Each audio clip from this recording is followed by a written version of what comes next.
শবে বরাতকে কেন্দ্র করে বাজারে হঠাৎ চড়া ব্রয়লার মুরগির দাম। 2 দিন আগেও কেজি প্রতি ব্রয়লার মুরগি বিক্রি হতো 190 টাকায়, আর এখন বিক্রি হচ্ছে 200 থেকে 210 টাকায়। তবে সোনালী মুরগি বিক্রি হচ্ছে 280 থেকে 310 টাকায়। বাজার ভেদে 750 থেকে 800 টাকায় বিক্রি হচ্ছে গরুর মাংস। এদিকে বাজারে এখনও শীতকালীন সবজির দাম 50 টাকার নিচে থাকলেও 5 টাকা বেড়েছে আলুর, বিক্রি হচ্ছে কেজি প্রতি 25 টাকায়। বাজারে সংকট কাটেনি সয়াবিন তেলের। বিক্রেতাদের দাবি, চাহিদার সামান্য তেল দিচ্ছে কোম্পানিগুলো, তেল কিনতে সঙ্গে কিনতে হচ্ছে অন্যান্য পণ্য।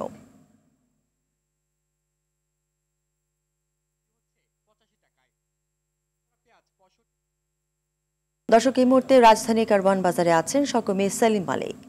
সেলিম, আজকের বাজার দর নিয়ে ক্রেতা বিক্রেতারা কি বলছে?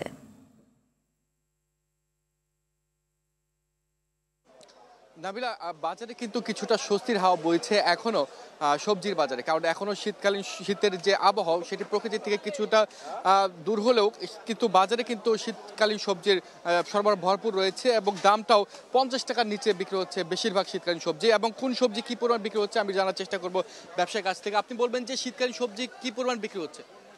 জি আলহামদুলিল্লাহ, শীতকালীন যে সবজিটা এই সবজিটা কিন্তু এখনো পর্যাপ্ত পরিমাণ আমদানি থাকার কারণে এখনো মানে আপনার 50-এর নিচে অনেক সবজি, যেমন আমার কাছে 28-30টা আইটেম আছে। 28-30টার ভিতরে আপনার 26টি আছে আপনার 50-এর নিচে। আর বাদ বাকি যে নতুন সবজিটা কি কি কি কি যেমন আপনার সিম হইলো আপনার 20 থেকে 30 টাকা কেজি, পেঁপে হইলো 20 থেকে 30 টাকা কেজি, টমেটো হইলো আপনার 20 থেকে 35 টাকা কেজি। এই মিলে মানে আপনার শীতকালীন যে সবজিগুলো এগুলো মানে আপনার এখনো মোটামুটি মানে 50-এর নিচে বা 40-এর ভিতরে মানে প্রয়োগ করা সম্ভব। জি ধন্যবাদ।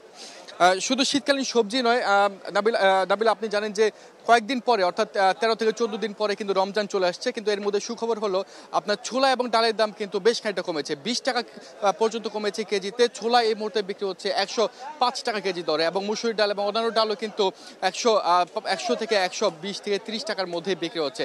তবে সয়াবিন তেলের যে সংকট ছিল গত কয়েক মাস ধরে আমরা দেখতে পাচ্ছি বাজারে, দাম বাড়ানোর পরও কিন্তু সংকটটা এখনো পুরোপুরি কাটেনি। এখনো কিন্তু আমরা দেখতে পাচ্ছি যে সয়াবিন তেল আসলে খুব কম পাওয়া যাচ্ছে। ব্যবসায়ী যেটি বলছেন যে তাদের 10 কার্টন সয়াবিন তেল লাগে, তারা পাচ্ছেন মাত্র 1 থেকে 2 কার্টন। এবং এই সয়াবিন তেল কিনতে কিন্তু ব্যবসায়ীদের এই সয়াবিন তেলের সাথে অন্যান্য পণ্য কিনতে হচ্ছে বলে তারা অভিযোগ করছেন। এবং যারা ভোক্তা তারাও কিনতে গিয়ে কিন্তু এই সব 1 লিটার সয়াবিন তেলের সাথে হয়তো 1 কেজি চিনি নিতে হচ্ছে, এইভাবে আসলে কিনতে হচ্ছে। এদিকে ইলিশের বাজারে যদি কথা বলি, ইলিশ কিন্তু গত সপ্তাহে আমরা দেখতে পেয়েছি 200 টাকা কেজি দরে বেড়ে 2400 টাকায় বিক্রি হচ্ছিল, সেটি কিন্তু আজকে বিক্রি হচ্ছে 2500 টাকা কেজি দরে।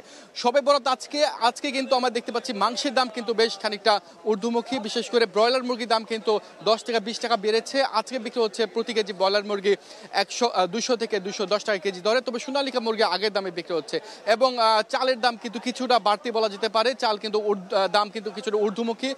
প্রতি কেজি মিনিকেট চাল কিন্তু আজকে বাজারে বিক্রি হচ্ছে 80 টাকা কেজি দরে, এবং বিয়ার 28 কিন্তু বিক্রি হচ্ছে 58 থেকে 60 টাকা কেজি দরে। তো নাবিলা, এই ছিল আমার কাছে এই সপ্তাহের বাজার দরে হালচাল। ধন্যবাদ সেলিম আপনাকে।